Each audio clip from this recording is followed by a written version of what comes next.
Mga tol, Dynamite San Marino naman yung trip ni Daddy Aison nyo ngayon. Natikman nyo na ba to mga tol? Kung hindi pa, panoorin nyo to mga tol. Lutuin natin to. Let's go! Sinibak-sibak ko na nga pala yung sibuyas, bell pepper, saka yung carrots natin dyan mga tol. Tapos padadaanin na nga natin dito sa food processor natin yan para mas mapabilis yung trabaho mga tol.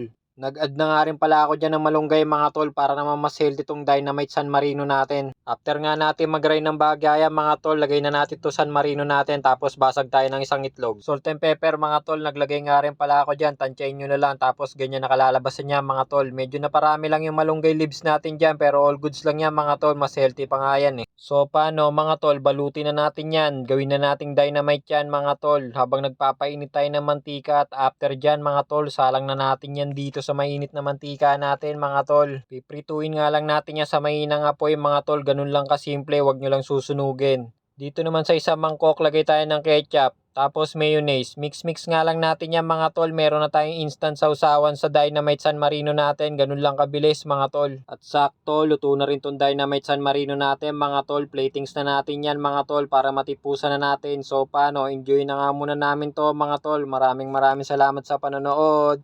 Ingat!